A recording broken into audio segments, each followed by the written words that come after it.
Good morning, good afternoon, good evening. Welcome to this episode of Trade Winds. Today we'll talk about shipping and trade. My name is Cecilia Malmström. I am a non-resident senior fellow at Peterson Institute for International Economics in Washington, D.C. More than 80% of global trade in commodities is transported on water. The shipping industry is therefore key for supply chains, but it suffered a lot during the COVID-19 pandemic. Many harbors were closed, staff worldwide was in lockdown. But it has recovered, and we'll talk about how. Also, shipping is responsible for around 3% of global emissions caused by human activities. New legislation to reduce emission is on its way, and recently the International Maritime Organization committed to an ambitious greening of the sector. The goal is zero net emissions by 2050. So what we'll talk about today is how the shipping industry has been recovering after COVID and how the green transition is going. We will also look at the different trends in shipping and talk about how China's relatively poor economic recovery is affecting the sector. And in order to do that, I have two fantastic guests with me today to help us understand. Nina Calvo, who is Business Implementation Manager at JAS Worldwide Sweden. That's a company dealing with worldwide freight solutions. And Jens Eskelund in Shanghai, Chair of EU Chamber of Commerce in China, and also the Managing Director of Maersk China Limited. And you're both very welcome. So let's start with COVID. How is the industry doing after COVID? How bad was it, and what's the situation now? Why don't you start, Nina? Well, the shipping lines and the whole transport sector have demonstrated a remarkable resilience during this the pandemic period. Global economy and the shipping industry is continuing to recover from the pandemic. However, there are continuous economic struggles at the moment, like the inflation and various geopolitical tensions. What we do see is port congestions and infrastructure bottlenecks like labor shortages to operate trucking and warehouses remain a quite significant challenge still. These issues do unfortunately lead to some continuous delays, shipments, and increased costs, both for the shipping lines and also throughout the whole supply chain. But it's not by far the situation it was during the pandemic, and varies and shifts very much in different global markets. The global the global pandemic that we had and its aftermath has for sure impacted the global trade industry, which has changed the way we manage and look at the whole supply chain. And we see that there is a change in consumption patterns. So what is happening currently is that the supply chain and demand imbalance have shifted from the time during the pandemic. And the capacity is probably set to increase when new vessels are entering the market, including actual shipping containers, which was another big challenge during the pandemic. All this had led to much more sustained demand for shipping services, and businesses are looking to maintain an even healthier flow of goods throughout their whole supply chains. Thank you very much. But overall, you would say that there are lots of challenges, of course, that has emerged, and we'll go into them. But the shipping industry has more or less recovered after COVID, as it was before. Is that also your view, Jens? What has the industry learned? And what if there is a new pandemic tomorrow? Is it better prepared? I would hesitate to put my head on the block and say that it has improved a lot. We, of course, learned a lot during the pandemic, and what we learned is really how vulnerable modern supply chains are today, and how many factors that are at play. Initially, it was a matter of there being enough containers and being enough ships, because we saw that sudden, very, very dramatic increase in demand when the West began to close down and China was reopening again in the middle of 2020. And suddenly we just saw these very, very dramatic increases in demand at a time when we had actually pulled out capacity because we thought everything was going to stop because of the pandemic, and exactly the opposite happened. Then what happened was when we arrived at ports, in particular in the United States, but also in Europe, that the ports were not able to handle all that capacity. We estimate, because of port delays, that up to 25% of global container capacity was actually stuck in delays. And if you take 25% of capacity out at a time when you see an enormous spike in demand, that's a recipe for disaster. Then maybe you're lucky to get your container in, then typically we would wait 10, 12 days to get the container on a train. And then you had overflowing warehouses because there was an increase in e-commerce, and they needed that. Then some people, were reluctant to return the containers because there was no warehouse space, so we could not bring the containers back in circulation. So it was just, a big chaotic time. And I think we have learned from that, and it's much, much better now. We are not quite where we want to be in terms of schedule reliability, but the ships are there and more are coming. But I think, it was obvious to us that if we want to have these really robust and resilient supply chains, we really need to take a whole transport chain perspective of this. No supply chain is stronger than its weakest links. And today the congestion matters have more or less solved, or is it still a problem? It's pretty much what we see. There are always local factors. There could be labor strikes. There could be, typhoons and that stuff. But by and large, these big 4-5 week delays we were facing, where we were anchoring outside California, that's a thing of the past now. Oh, yeah. And obviously, when lots of people were in lockdown and sick, there was a lack of crew as well to store and to do that. But this has been a problem for a long time in the sector, the lack of crew, and will probably be so for the future as well. How do you see that, recruiting new people to work? Well, how can you increase the attractiveness of the sector? Nina, do you? Oh, I think Jens is probably better to answer, obviously, for the ships itself, but just generally in the transport sector. When one example is, of course, the shortage of truck drivers in general. This is a global challenge. Let's say that everywhere having that for various reasons. It's not as attractive profession any longer. There are, of course, various, like we talked about, the geopolitical tensions that is causing, the open market of moving over to the next country, and various regulations and rules and so on. But I think a big part is also the attractiveness of the actual profession to recruit. So that is kind of the more heavier player in the transport sector to, of course, find a solution to attract and make it a little bit easier, because it's needed. If we're looking at drivers, for example, it's over 100,000 short of drivers only in Europe. So, and the problem is growing. Yeah, how do you see it? Maersk is the biggest shipping company in the world. How do you work with recruiting issues? Yeah, I would say I'm afraid that when it comes to container vessels, MSC has recently overtaken us, and we are seeing the second biggest more as an end-to-end transportation company. But I think it also has to do with the conditions that we are able to offer, for example, seafarers. And I actually think that we let down, and that also goes for governments, regulators let down seafarers during COVID.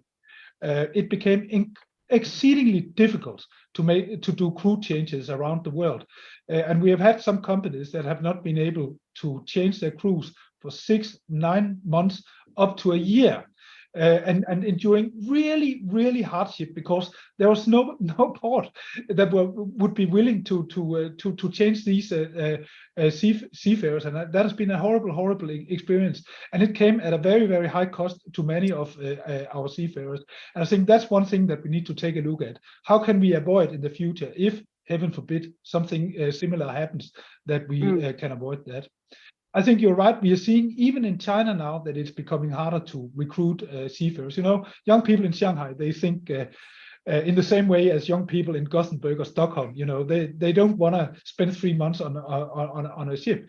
So, you know, we've had a little bit of success in China with going further inland to Wuhan, of all places, to recruit.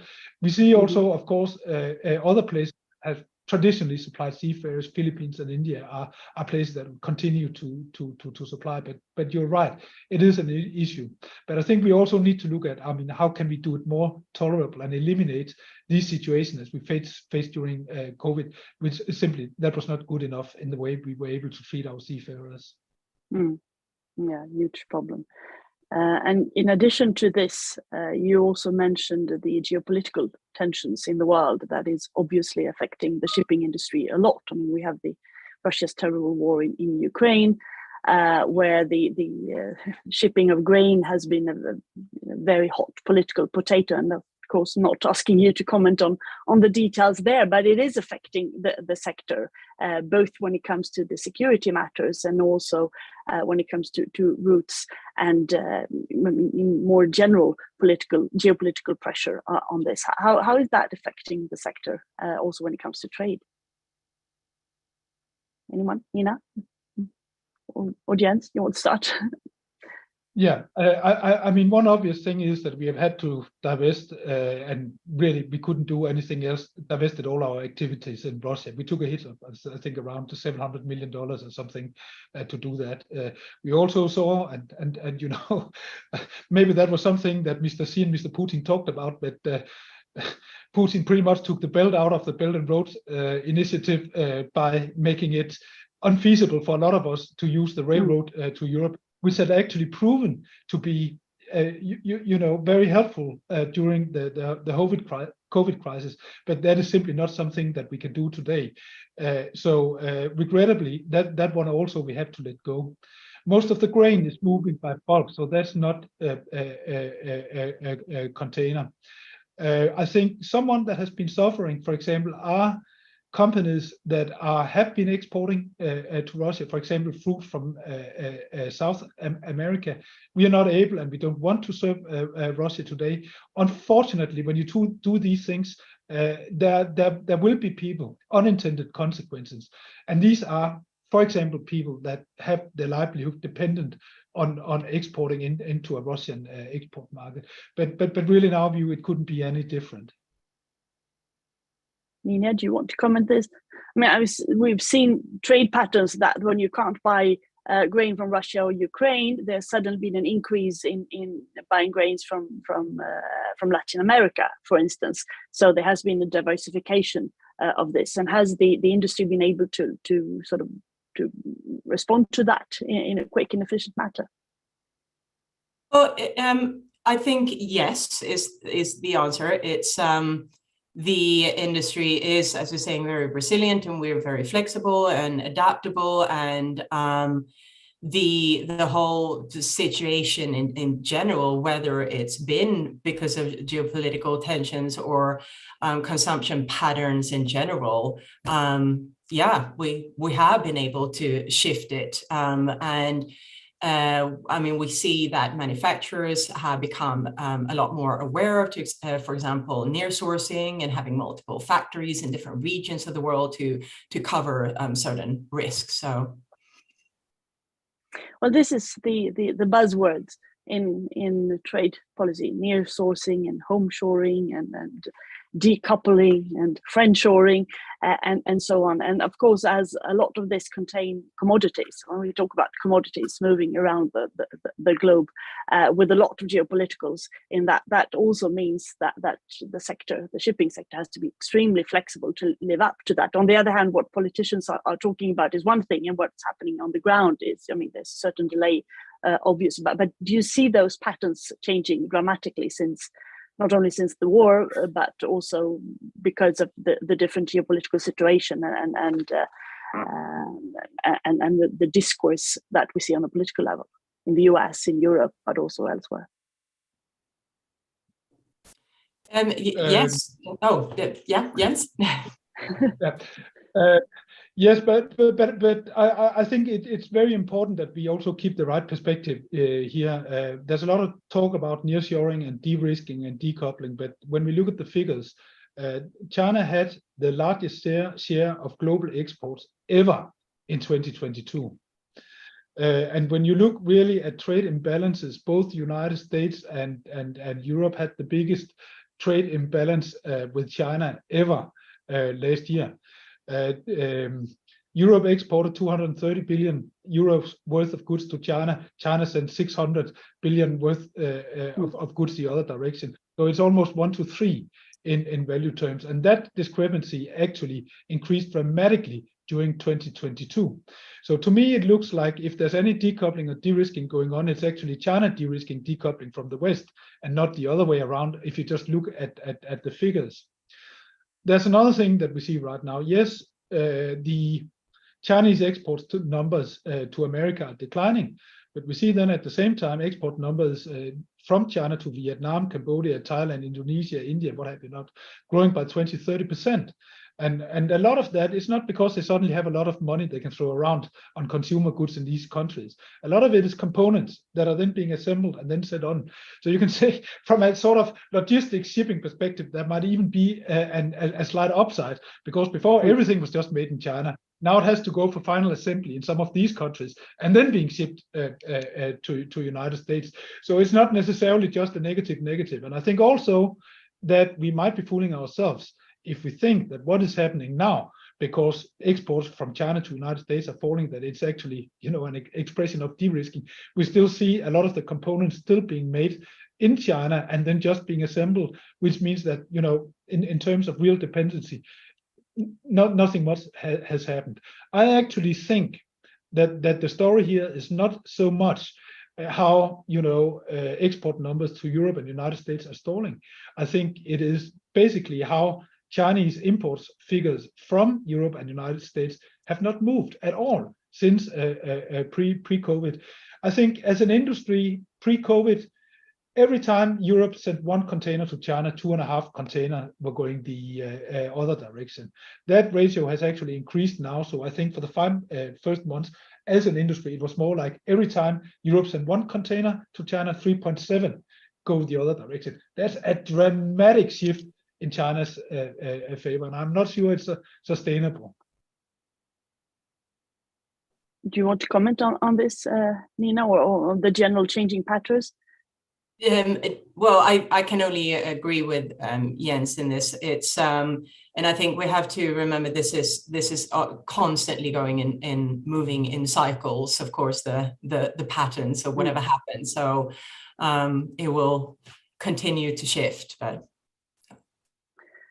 But this, if I may, yes, just add to that, and I think again in the de-risking discussion, I think we should keep in mind that probably the original de-risker, that was China. You had Made in China 2025. You had this, strategic industries initiative 20 years ago. You have dual circulation. You had the 14th five-year plan. You heard what was said at the Party Congress in October. It's all about building skill, tech independence, food security, energy security, and being self-sufficient in pretty much all aspects. I actually think as a concept, de-risking China goes much further than anything being envisaged in the United States and Europe. And I think it's important when we have these discussions with China that we begin to talk about, but listen up, guys, you have been at this for the past 20 years. So let's have a discussion at what this really about. So I think it's a little bit, a play when China says, criticizes the West so much for de-risking, because it has been official policy here for many years. And I think what we are seeing now, that is that Chinese industrial policy is beginning to have a real significant measurable impact on trade between China, the big East-West trades. But also the relatively poor recovery of China, and there's not a day that goes by without reading in papers and analysis about possible peak China or China's economic weaknesses comparatively to before. And how serious is that? I mean, you showed some example in when it comes to the imports of on the shipping side, but in general, you sitting there and being the chair of the European China Chamber of Commerce, you see, of course, what's happening on the ground as well. Just for the sake of good order, I mean, exports are not doing swell either, so there's not much to cheer right now. But, you know, it was actually a little bit a surprise. In June, we released our business confidence survey from amongst the European companies. We interviewed our members back in March. And, you know, we were all thinking, this being March, that, you know, business confidence would be higher because we would all have this sugar high because we have just been set free after 3 dark years and everyone will be spending, everything would be swell. But what we saw actually was that business confidence was declining. And it has to do with, you know, companies perceiving that it has become harder to do business in China. We have data regulation, we have state security regulation. We have this whole insourcing or self-sufficient trend. 94% of our members in the medical equipment industry, they reported that it has become harder for them to sell in China because procurement officers, they prefer to buy from Chinese companies. So we have this double whammy of a weak economy, but also what seems to be increasing regulatory pressure. And in spite of the opening up, that led to an overall lower business confidence level. And unfortunately, it's not something that we see, at least how things look now, are going to change in the short course. Right now, I think everyone is a little bit, I think what maybe surprises the most is the lack of really substantial action in view of the economic weakness. And I think we're all waiting a little bit and say, you know, when is something going to happen, something really, really serious? Now we know all the leaders are at the annual retreat in Beijing, as they do every year, and we have the 3rd plenary economic session in October. But I think a lot of us are waiting to see what's really going to happen. And that creates uncertainty, of course. Yeah, but that affects the whole world, obviously. It affects China, and we read also, I mean, the high unemployment figures for the young, also educated people. So now I saw yesterday that the Communist Party decided to stop publishing the figures as if that would help the problem. But it is a signal, it's an element of a more general structural problem as well, the demography and the unemployment and the relatively small growth compared to what it was before, even if for some countries it would still be very high, but for China, and if that is not going to change, I mean, it will affect China obviously, but it will affect the whole world with cancelled, shipping cancellations and with less interaction, and in combination then with the de-risking and the diversification more towards the Asia than the West. What kind of do you have any estimations of what consequences this would have for global trade and shipping? Hard to. Not really, but I mean, maybe Nina, you have figures. I know in Maersk, our forecast for the present year is that we expect in container terms a decrease in global trade of 1 to 4%, which is actually quite significant. And I think you need to go back to the global financial crisis to see decreases on a similar scale. I just want to pick up on what you said about the young people, because I think what the real tragedy here is that there are actually plenty of jobs, but it's just not the right jobs. I mean, if you need an experienced welder, if you need a skilled worker, there are millions and millions of jobs out there. The thing is, you have 11 million university graduates here, and they are not going to take some of these vocational jobs. And I think that's maybe the real tragedy here, that you have this very big pool of young people who got great educations, but there are just no job for them. And how you're going to work around these expectations? And what is it, you know, what's that going to do psychologically and in terms of confidence for population where you cannot employ? You know, you have all these delivery people in China on scooters that sit around in the cities. You will all know if you've been to China. A third of them in Beijing, they have a bachelor degree. And I bet you that's not what the family signed up for when they spent their life savings on putting their kids through college. So I think really systemically something needs to change. You cannot both insist on being a manufacturing economy and then basically only turn out university graduates. So that's something they need to solve. And that right now is a bigger issue than poor demographics with an aging population and the Chinese not having any children. That'll be a problem 2035, but not perhaps so much right now.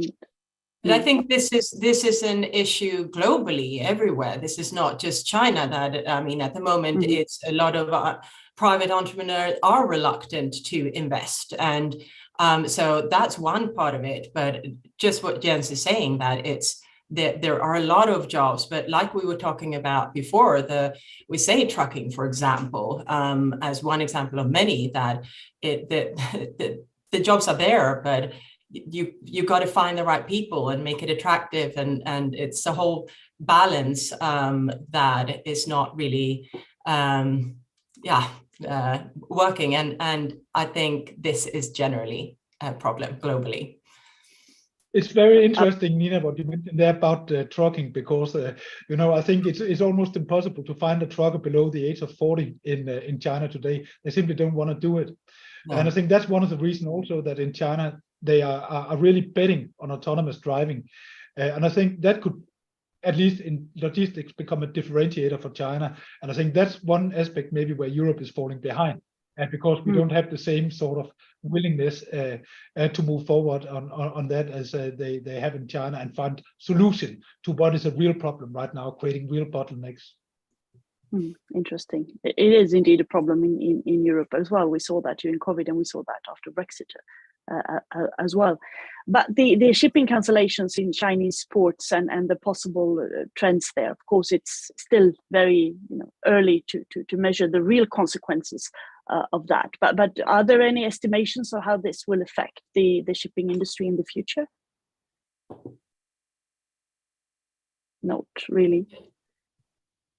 Jens? No, I think, I think we are not, we see a lot of capacity coming online now. So I think capacity will not be an issue. I think it is still difficult to predict how it will play out. It's actually a tiny bit stronger right now than we had expected. We were quite negative, and these past few months have given a little bit more than we thought, even though it's not good. I mean, destocking in United States and Europe is taking much longer than we had expected, and that is putting a drag on demand. So that'll probably be quite a few months. That process will continue. So it's not as if we foresee any sort of significant increase in demand anytime soon.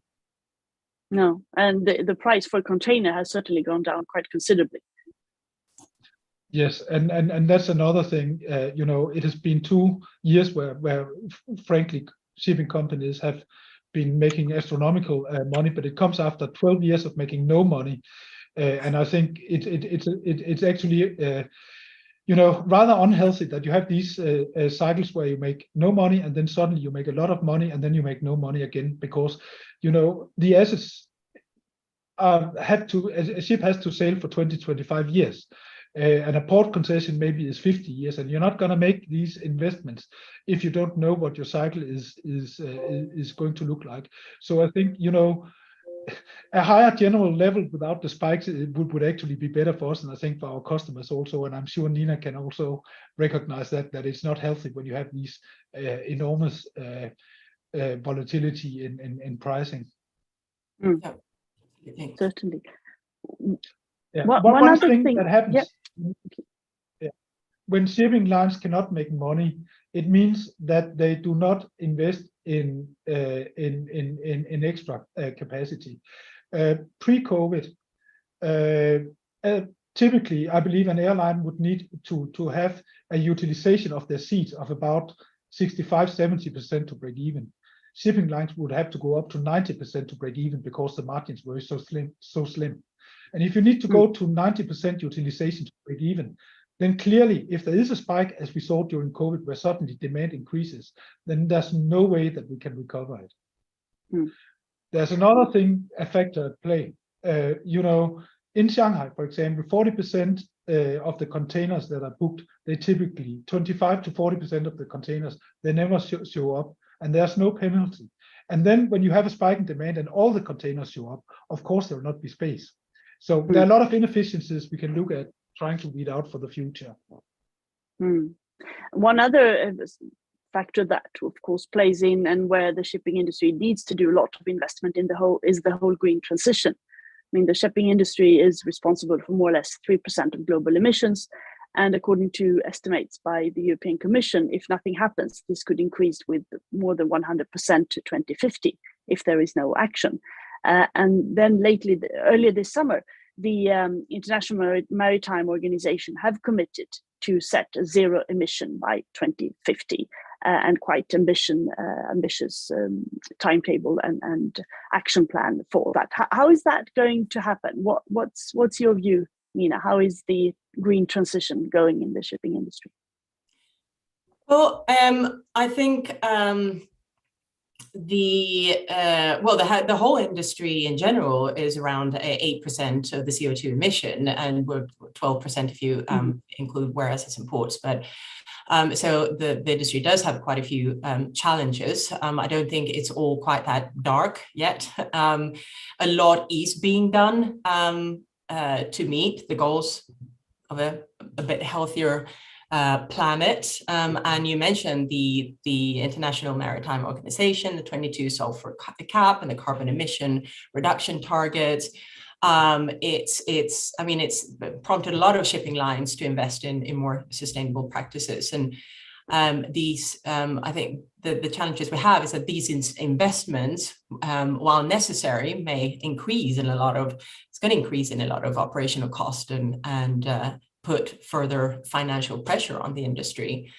I think generally the industry is supporting the overall agenda and taking measures and actions needed. Absolutely. Even if it keeps on rising globally, but we do what we need to do according to the regulations as well. But for example, as a light asset forwarder, we rely on the heavy players like Maersk, for example, in the industry to find the right solutions, because it's also those solutions that we can offer to our customers as alternative green solutions. And it's finding it difficult in general to convince customers to pay more for friendly solutions. So that's one thing of actually getting solutions or green solutions that isn't costing as much, because that is the big challenge. So I have to say, to succeed, the transport sector require more than just developments in fuel and technology. It actually needs a fundamental change in mindset, and for it to happen, it's every nation and every organization have to do their part. Yeah, 2050 might sound very far away, but the European Commission have decided that shipping CO2 emissions will be included in the ETS system, the emission trading system, already as from next year, and then there will be phase in, of course. So I mean, that first transition is rather urgent to do. But Maersk is working on this, and you have ordered several new vessels with methanol energy, and that will be delivered in a couple of years. What is this? Is this the new thing, the methanol energy? How will that help the green transition? I think that Nina hit it on the nail. I mean, we need the customers to be willing to pay for this, because it is at the present time more expensive than conventional fuel solutions. Another thing, of course, that we should also look at is a credible price on carbon, which would level the playing field. It's not going to work if shipping lines are being punished for doing the right thing. But in terms of the vessels, you're right.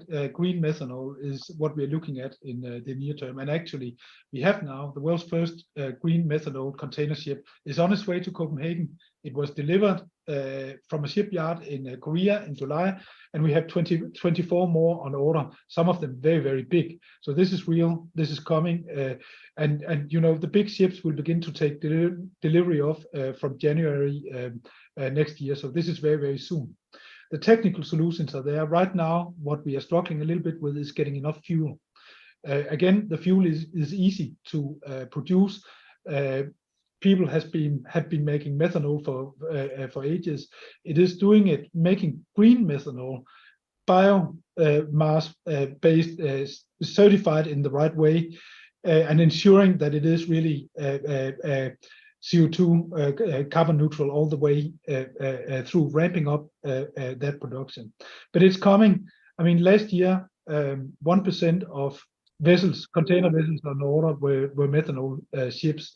This year, this spring, it was 12%, and that proportion is growing. So I'm quite optimistic.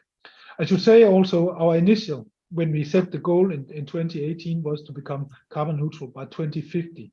Because the technology actually exists, we have advanced that goal to 2040. So it's eminently possible, but price is an issue, and the willingness of customers to pay. And that's again where we need regulators to help, you know, making sure that we are competing on a level playing field for this to happen. And our regulators, methanol is a here now fuel of choice because the technology exists. We are also looking at ammonia, and we think that ammonia in many ways is superior. Ammonia, however, does have some issues. It's highly toxic for one, and it's very corrosive for the engines. But there's a lot of development going on, and we'll probably within the next decade begin to see that commercialized also. So it'll probably be a dual track, both methanol and ammonia. And are the regulators, you know, are they working in the correct speed? If you said you need regulators also to help, because obviously things will be for customers more expensive, and that the whole green transition, at least short term, will be more expensive for customers and for ordinary people and for business as well. But on the long term, you know, it will be even more expensive if we don't do anything, because of course the shipping sector is also suffering from diseases. We have typhoons all over. We have terrible winds and weather catastrophes, and now the Panama Canal has been suffering from lack of water. So I mean, all this is affecting the sector as well. So I mean, independent of what regulators do, this is something to save the sector. You would need to contribute to this anyway, I guess. And are regulators working? You know, is it do you feel that you have the right incentives from there? What more needs to be done? There are the targets, the timetables, the International Maritime Organizations, the EU regulations, and then there are of course international regulations as well. Is there enough international cooperation on a regulatory basis to set the right targets to sort of help the sector innovate and live up to these promises? Jens, you probably perhaps better to answer that in terms of, I think, an issue directly with shipping. I think an issue right now is the difficulties sort of establishing a real global consensus, because we are international by nature. And as long as you have a significant proportion of IMO member states that do not subscribe to more, more demanding requirements, then it's difficult. That being said, we think we were actually somewhat positively surprised by the latest round of IMO discussions. It came out a little bit better than we actually had hoped, but there remains a lot of work to be done. But at least we know now that it's not technical issues, it's pricing issues, whether it's a carbon price or whether it's customer willingness. It's not because it cannot be done. So that excuse does not exist anymore. No, exactly. But carbon prices, I mean, economists all over the world agree that taxing carbon or pricing carbon one way or the other is one of the most efficient way to do it. But then there's disagreement on how to do it, obviously. And the risk is that different countries and different regions of the world do a slightly different way, and that we engage in more, that leads to more tensions than actually solutions. So I mean, you obviously will need to navigate in this as well, I guess. Yeah, and I also think it's from the political tension side. I can't comment on that one, other than that I think we just got to go with what is being said and work very closely with the regulators and whoever's setting these institutions that are setting these goals, of course. So we are working towards the same goal, but again, I have to say it's everyone have to do their part, from the customers actually paying to get the fundings in and to be able to continue pushing this. So it's along the way.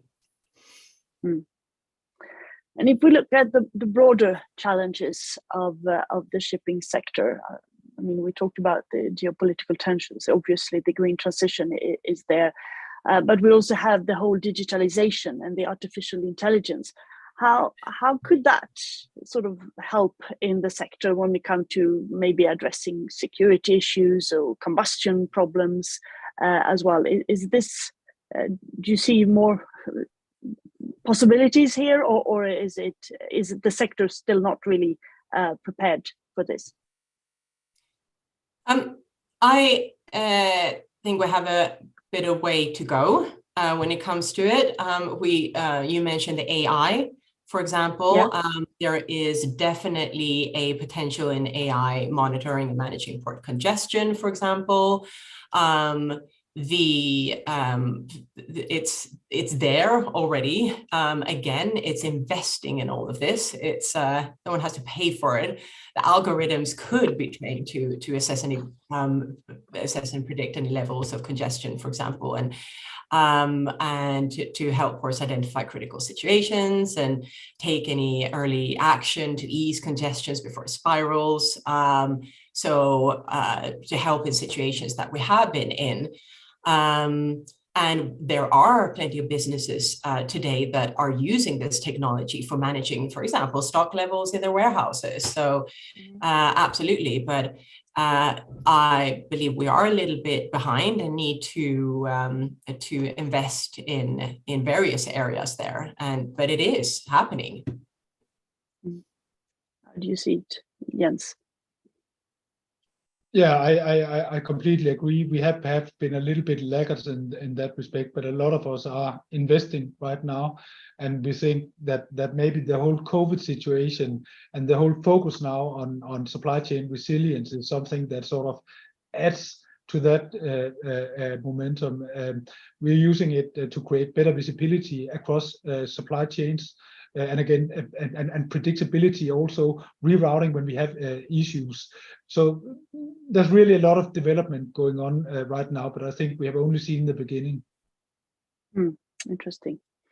And what other challenges do you see in the sector if you look a little bit ahead beyond the sort of daily?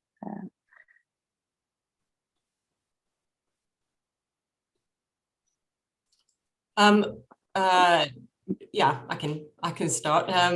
Please. Well, a lot of what we actually been talking about here, because you've got the economic challenges and the geopolitical tensions for high interest rates and the climate change that we just talked about as well.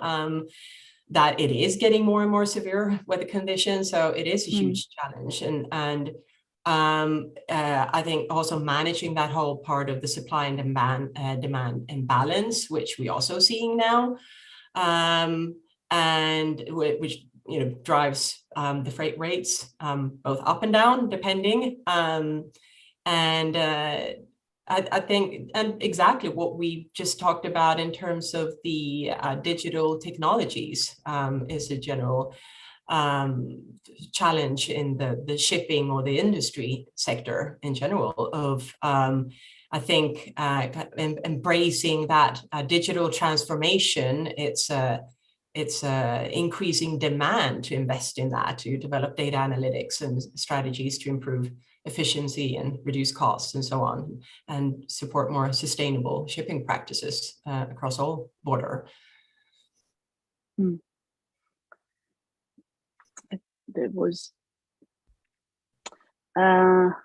There is a question from Alan Wolf.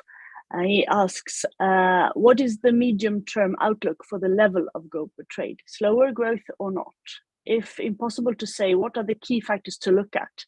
And also, do the patterns continue to shift? Less direct exports from China to the West? I mean, we touched upon that a little bit, but do you dare to make some prognosis on this? Me? Yeah, anyone. You're very polite. There's time I for can both also of you. start on that one. Yes. I think we're seeing now the trend with sort of intermediary goods being exported to Southeast Asia, South Asia, Mexico, Canada, wherever, that trend is going to continue. I think also we are going to see relatively a higher growth in north-south trades than east-west trades. I also, I think it's very, very difficult to predict right now. And I think a new feature of the way the world looks today is that there is just generally a higher level of insecurity than we have been accustomed to before pre-COVID, where it was all just efficiency. And that's just not what the world looks like today. So I think we have a lot of adapting to do. We need to be more agile. We need to ensure focus on making sure that the supply chains are more transparent, and that our customers are able to make quick decisions when things change. So I think there will be some changes in trade pattern. I think we need to brace ourselves for a higher level of volatility in many respects. Do you want to comment on that, Nina? Well, just in onto that, because it's Jens is absolutely hitting it with it, but it's I think it's really highlighted the vulnerability of the global supply chains, and yes, it's very hard to predict. It varies so much, it changes constantly, and I think this has prompted a lot of businesses to reassess and optimize the operations in general. It's the whole just in time has been challenged tremendously during COVID. So it's and there's slightly different sustained supply chain models that are preferred by customers now, and it's really hard to predict. Yeah, I think the new model in these geopolitical times is just in case, and then with friends. But the whole transparency of supply chains also, of course, falls into the increased pressure, both from the European Union, but also US and others on due diligence, where lots of companies have to prove the whole supply chain and to make sure that it is sustainable, and all the conditions that are being put when it comes to forced labor and when it comes to environment and so on. Of course, ships are transporting that, but increased transparency is certainly something that is going to facilitate that task as well. Was that what you were referring to as well, Jens? Yeah, and that's actually an area where AI can also help, and is helping today. That's the whole sort of ESG aspect in terms of doing the auditing there, and we are using tools today, for example, in that case. So yes, a lot of things are happening there also.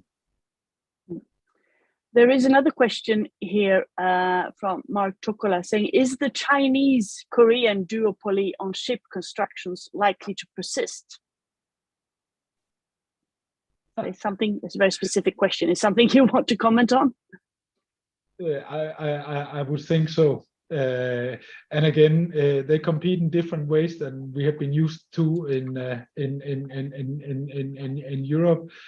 Both places have benefited from enormous state support, and now you have developed these enormous conglomerates, and I just see it'll be very, very difficult for anyone to compete. They're also building in Japan, but it really is Japan, and no, it is Korea and China. I think China is accounting for about 50% of global tonnage being built, and is probably continue to account for it as far as the eye can see. We also have a question here on the goal of a zero emission strategy by IMO, on the enforcement mechanisms being considered. Which do you think are the most likely to be implemented? How likely is the establishment of a cap and trade or a cap and invest program across the sector? Is something you are familiar with? Because of course, obviously, if you do set these targets, there has to be a follow-up and a monitor mechanism, and maybe some sort of enforcement mechanism as well. Is IMO going to do that, or will there be more, the individual companies reporting? How is that going to work? I would defer to other expertise here. That's not my strong suit on the enforcement. I don't know, Nina, if you have insights. Well, it's I'm certainly not the biggest expert in this either. I think we have some the colleague on call here as well that can answer that a lot more thoroughly. So I would pass on it for the moment, if possible, and get back to that. So I'm not saying anything that's not. No, we'll try to check that up and go back to the person who asked the question. Obviously, you can't know everything, but there is a question that you probably can answer, Jens, on the green methanol. Can you talk more about what makes it green, and are there any drawbacks? I think the immediate drawback is that with the anticipated and what we already know now in terms of increase in demand, that finding enough biomass, there are two ways you can do methanol. You can either do it on basis of biomass, or you can do it on basis of captured CO2 and hydrogen. But right now, CO2 is quite expensive, and also that was one way, and the other way is, of course, the biomass. That at some point also, as we have seen with biodiesel, demand can be so high for real waste that does not affect food production, for example, that is truly certified green waste. That maybe there will simply not be enough to go around, and that of course will become a bottleneck for the industry. And then you can say, in a way, we take in CO2, but then it's being re-emitted again, so it's net zero. You can say when you have ammonia, that is perhaps an even better fuel, because I think the only thing that comes out when you burn ammonia, that's water. Or at least it's not CO2. It doesn't emit CO2. So that it has other problems. But for now, I think methanol is the best fuel, and the one really we can rely on now, because we know the technology works. We know we can produce the methanol now. Hopefully, over time, then we can then supplement with other fuels. But I could be concerned about the availability of biomass, and the price of biomass spiking up, making it even more difficult to do the green transition. Interesting. We are approaching the hour, but if you were to speculate, both of you, a little bit about the future of global shipping, both long-term and short-term, are there any things you want to raise that we haven't? I mean, we've raised so many different issues, of course, but if you want to look a little bit further on in the crystal ball. Well, is it still going to be responsible for more than 80% of transport? Yeah, I think so, definitely. I mean, we see it's everything that we talked about, the imbalance and this, the global population is a little bit more reluctant, perhaps, to spending to a certain extent, but we also see the upswing in e-commerce, as you mentioned earlier as well, and which contributed significantly to the increase demand for container shipping services. And this is a trend that is continuing. So despite any ongoing challenges, global challenges, the shipping industry, I think, remains pretty well positioned to capitalize on the opportunities that are presented by the post-pandemic economic recovery. So if the whole industry embraces the digital transformation and fostering collaborations needed and diversifying services, I think shipping will most likely continue to thrive and support the growing demand of global trade. And Jens, what do you see? Yeah, thanks for that voice of confidence in the industry, Nina. Appreciate that. But I actually agree, and also because the economics of shipping relative to other modes of transport are so compelling. I mean, you could easily spend more on transporting a pair of sneakers from the port in Rotterdam to a supermarket somewhere in Europe than you do on transporting it from, say, Guangzhou or Vietnam to Rotterdam. So distance is not the issue. It has simply, when you look at it per ton kilometer, become such an efficient in industry that it's not the distance as such that's an issue when you talk about nearshoring. I think it's more about where do we feel comfortable about producing. And I think if we've seen so many, also from an environmental perspective, I think when you compare to other modes, shipping is and will remain probably the most environmentally efficient mode of transport. I think shipping and long distance shipping has many things going for it. So I'm pretty confident also that we are here to stay. All right. Well, it certainly has several centuries of trading in the records. So a lot of history there as well. Nina Calvo, Jens Eskelund, thank you so much for joining us and for sharing your views on shipping, China, post-COVID challenges and others. And for you who've been listening, thank you so much for tuning in.